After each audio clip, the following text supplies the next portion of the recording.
여러분 안녕하십니까? 2월 21일 목요일 뉴스투데이 강원입니다. 그동안 민간 투자 실패로 방치됐던 횡성의 드라마 토지 세트장이 15년 만에 활용책을 찾았습니다. 서울시 문화자원센터에 이어 강원도 교육연수원을 유치해 종합문화타운으로 조성될 예정입니다. 김진아 기자입니다. 횡성군 우천면에 위치한 드라마 토지 세트장입니다. 28만 제곱미터에 이르는 큰 땅이지만 횡성군과 개발업자 간 소유권 소송이 장기간 이어졌고 횡성군이 승소한 후엔 뚜렷한 활용책이 없어 방치돼 왔습니다. 작년 서울시가 이곳에 박물관 수장고 성격인 문화자원센터를 신축하기로 한 데 이어 강원도교육청이 제2교육연수원을 짓기로 하면서 15년 만에 활용 방안이 확정됐습니다. 중앙고속도로와 영동고속도로에서 10분 이내로 접근성이 좋고 KTX 횡성역과 연결도로가 개설돼 편리한 교통망이 주요했습니다. 영서권에서 좀 교통의 요지라고 할 수 있는 횡성 지역에 제2교육연수원 설립을 해서요. 학기 중에도 이제 교직원들이 편하게 연수에 참여할 수 있고. 횡성군은 토지를 무상 임대해주고 공영 주차장 등 기반 시설을 조성해주면서도 민간 투자로 인한 실패보단 안전성 있는 공공기관 유치가 지역에 더 도움이 될 것이라 판단했습니다. 남은 부지도 미술관이나 전시관, 작은 공공시설 등을 추진해 문화복합단지로 조성한다는 계획입니다. 서울시 문화자원센터랑 교육연수원하고 어울릴 수 있는 그런 시설이 입지할 수 있도록 공모 등을 통해서 계획하고 있습니다. 애물단지로 전락한 토지 세트장이 종합문화타운으로 지역에 활력을 불어넣을 수 있을지 기대를 모으고 있습니다. MBC 뉴스 김진아입니다. 동해안 어촌 10곳 가운데 9곳이 사라질 위기에 놓인 것으로 나타났습니다. 어촌 경제가 나빠지고 고령화가 심해졌기 때문인데 보다 적극적인 활성화 노력이 필요해 보입니다. 보도에 조규한 기자입니다. 강릉시 주문진항, 조업을 마친 어민들이 고기를 다듬고 어구를 정비하느라 분주합니다. 그러나 젊은 층이 외지로 많이 떠나다 보니 대부분 고령층입니다. 요즘 젊은 사람들이 안 하는 이유는 힘들다고 안 하는 거예요. 지금 현재 어업하는 사람 중에 나이 어린 사람이 저보다 한 몇 살 어린 애들도 있고요. 지난 1981년 동해안에서 잡힌 수산물은 전국 생산량의 6.4%인 15만 6천여 톤이었습니다. 하지만 2017년엔 5만여 톤에 불과해 전국 생산량의 1.3%에 그쳤습니다. 최근 5년간 인구는 2,000명 이상 줄었고 65살 이상 인구가 20% 이상인 초고령화 사회에 진입한 곳도 90%에 이릅니다. 20살에서 39살까지 여성의 수를 65살 이상 인구로 나눈 소멸 위험 지수로 보면 도내 전체 어촌 70곳 가운데 91%인 64곳이 소멸 고위험이나 위험 수준입니다. 거점 단지를 만들어가지고 이주자들이 쉽게 정착할 수 있도록 도와줄 수 있도록 하고요. 일자리도 미스매치가 없도록 잘 홍보할 수 있도록 하고요. 그리고 공동체 일자리도 그런 거점 단지에다 만들어가지고 집적화하는 것이 필요하다고 생각됩니다. 어촌 지원 조직을 강화하고 폐쇄적인 어촌 분위기를 바꾸는 노력도 필요하다는 지적입니다. MBC 뉴스 조규환입니다. 제2회 전국 동시 조합장 선거가 이제 20여일밖에 남지 않았습니다. 다음 주에는 선거인 명부 작성과 후보자 등록이 이루어지는데요. 하지만 도내 수협들이 무자격 조합원을 제대로 정리하지 않아서 이대로 선거가 치러질 경우 혼란이 예상되고 있습니다. 김형호 기자가 보도합니다. 고성군 수협이 지난해 9월 말 작성한 문건입니다. 전체 조합원은 1,379명인데 무자격자가 634명으로 집계됐습니다. 이 문건은 고성군 수협이 산하 어촌계에 의뢰해 연간 60일 이상 조업을 하고 있지 않은 어업인을 조사한 겁니다. 무자격자라면 이제 조업을 안 하고 이제 살아계신 분들, 그리고 사람들이 이제 어촌계에서는 다 알잖아요. 여기서는 뭐 동네가 조그마니까 이제 누구는 배를 타고 누구는 배를 안 타고 뭐 현재 이렇게 하고 있는 거를 이제 다 체크를 해드렸죠. 하지만 무자격 조합원 가운데 어업행위를 하지 않는 것으로 분류된 400여 명의 처리 문제가 논란이 되면서 조합원 정리는 이루어지지 않고 있습니다. 조합장들 이사들 같은 거 이사들은 조합장에 승인을 안 해줘서 그런다 그러고 누구 말을 들어야 할지 무슨 그게 누가 돼도 정당성이 없잖아. 누가 되든 간에 이 얘기하면 골치 아픈 거네요. 선거를 앞두고 조합원 자격 조사를 했지만 수협 측도 선거 핑계를 댑니다. 아니 선거만 없으면 잘 될 수도 있을 것 같아요. 그런데 선거를 뛰다 보면 도내 수협 중 규모가 가장 작은 대포 수협은 240여 명 가운데 절반 이상이 무자격 조합원입니다. 무자격 조합원들은 배를 타지 않고 횟집이나 수산물 판매에 종사하고 있지만 이번 선거에서 투표권을 행사할 것으로 예상됩니다. 100명으로 선거 치를 수 있게끔 해갖고 130명을 자르려고 했다 하더라고. 수협이 그만큼 자기네가 빚을 자꾸 늘어나는 상태에서 거기에 대해서 책임을 못 지고 그런 식으로 한다면 안 되는 거지. 선거관리위원회 측도 무자격 조합원 문제에 대해 해법을 내놓지는 못하고 있습니다. 선거인 명부에 대한 작성 권한 자체는 해당 조합의 고유 권한이기 때문에 그 부분에 대해서 저희가 간섭을 할 수는 없는 대신에 선거권이 없는 자가 등재되는 등 또 위법 혐의가 있다고 저희가 인정되면 그 부분에 대해서는 선거관리위원회에서 별도로 조사를 진행할 예정입니다. 도내 대부분 수협들이 무자격 조합원을 정리하지 못하고 있어 무자격 조합원의 투표가 선거 당락에 영향을 줄 수 있다는 우려의 목소리가 높습니다. MBC 뉴스 김영호입니다.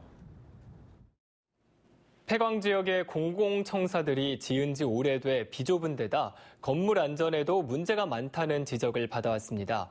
일부 공공청사는 신축에 나섰고 정선군과 태백 소방서는 신축을 준비하고 있습니다. 홍한표 기자가 보도합니다.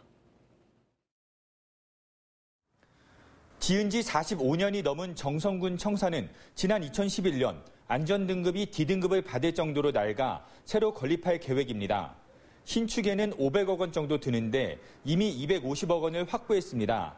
다만 어디에 지어야 할지를 놓고 주민 대표와 전문가 등으로 꾸려진 공론화위원회가 올해 구성돼 이를 논의할 예정입니다.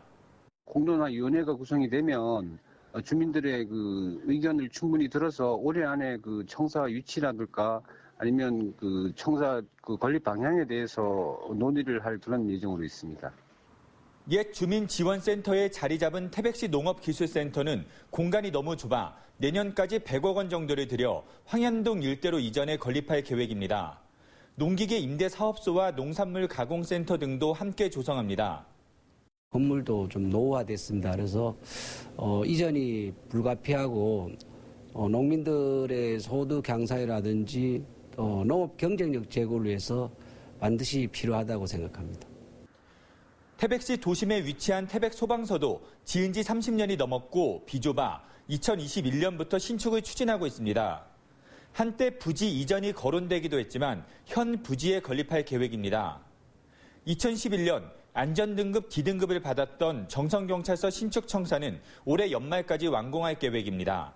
MBC 뉴스 홍한표입니다. 정치자금법과 공직선거법을 위반한 혐의로 재판을 받고 있는 황영철 국회의원이 항소심에서도 징역형을 선고받았습니다. 대법원에서 형이 확정되면 의원직을 잃게 됩니다. 황 의원은 사법부의 판단을 존중한다면서도 상고하겠다는 뜻을 밝혔습니다. 백승호 기자가 보도합니다.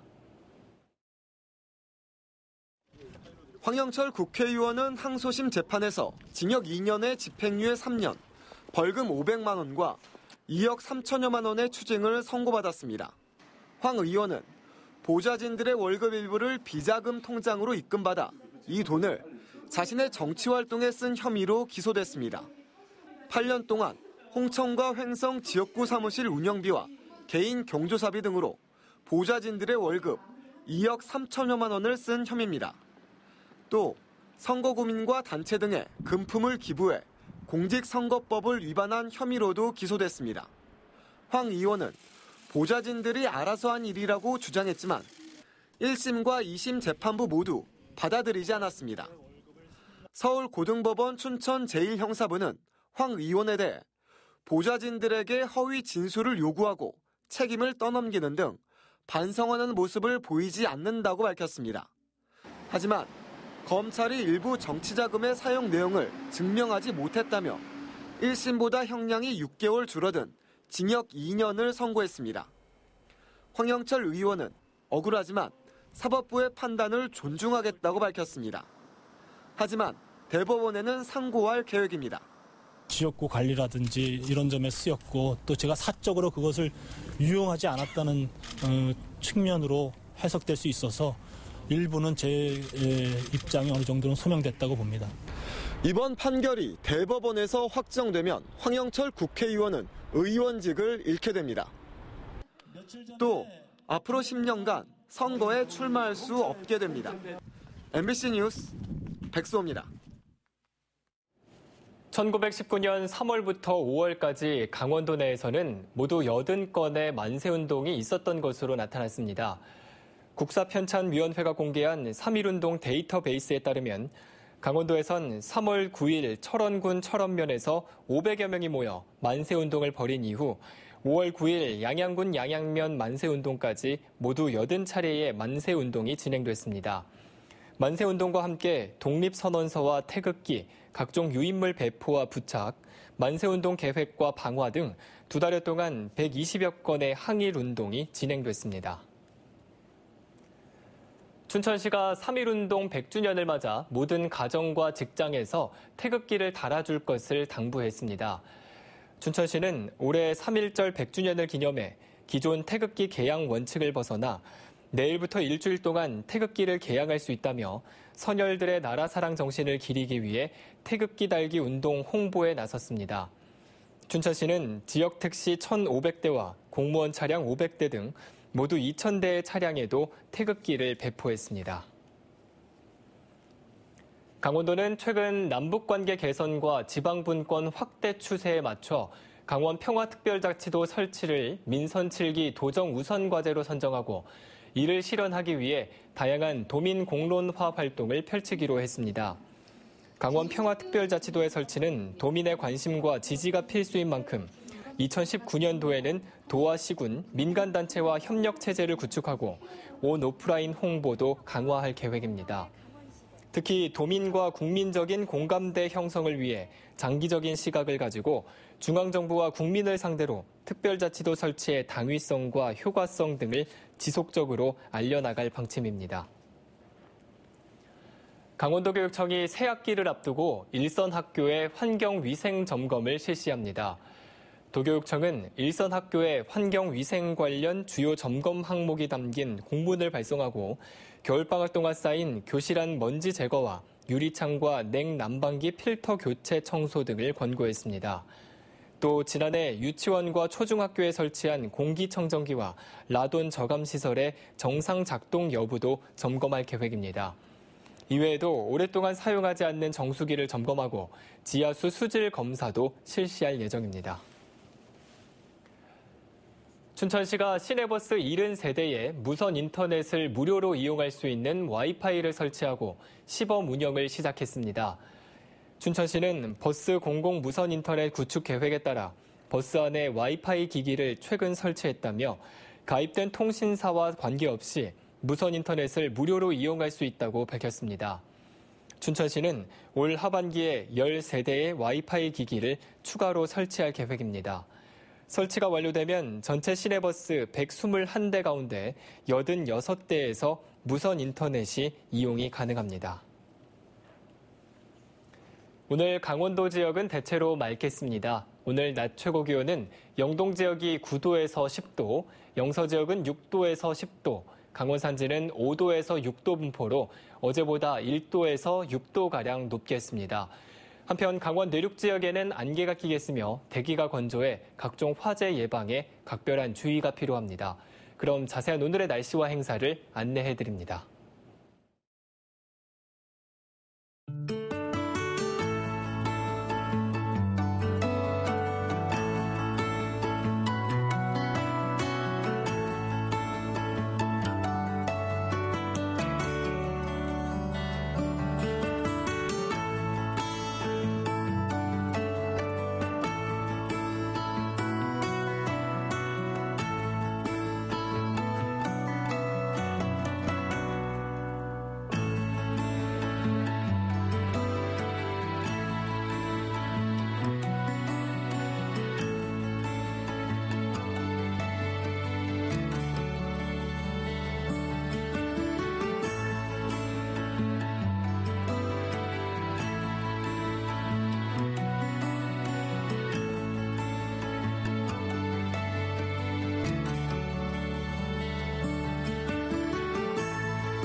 강릉시가 강릉선 KTX를 활용해 북방 물류 거점 기지를 조성하고 연계 관광을 활성화할 계획입니다. 강릉시는 강릉 나들목 인근 100만 제곱미터에 북방 물류 거점 기지를 조성하기 위한 연구 용역을 진행하고 물류 환승 기능을 담당할 남강릉역을 신설하는 사업을 추진하고 있습니다.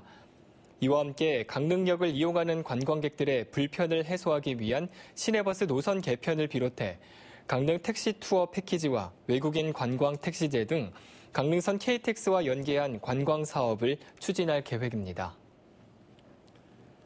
동해시는 올해 해오름 천사 운동 지원금을 1억 2천만 원으로 확대해 저소득 가구 임대 보증금과 만성 질환자 의료비를 지원하는 신규 사업을 펼치기로 했습니다. 지난 2010년 시작한 동해시 해오름 천사 운동은 소액 기부 문화 확산을 위해 1인 1계좌에 1,004원 이상을 후원하는 운동으로 지난해까지 10억 7천만 원을 모금했습니다. 동해시는 그동안 모금액으로 저소득층 5천여 가구에 생활안정비와 건강보험료, 상하수도 요금 체납액 등을 지원한 바 있습니다. 평창군이 관내 농로와 소교량 등 소규모 시설 69개에 대한 안전점검을 실시합니다. 공무원과 민간 전문가로 구성된 점검반은 다음 달까지 해당 시설의 재해 위험성을 점검하고 필요한 경우 정밀 안전 진단을 별도로 실시할 예정입니다. 문제가 있는 시설에 대해서는 보수와 보강 등 후속 조치가 추진될 예정입니다. 올해 박물관 문화가 있는 날 지원 사업에 영월 지역 박물관 5곳이 선정됐습니다. 이번 사업은 문화시설이 부족한 지역의 박물관을 특성화하는 것으로 영월 지역 세계민속악기박물관과 영월 미디어 기자 박물관 등 5곳이 선정됐습니다. 이상으로 뉴스투데이 강원을 마칩니다. 고맙습니다.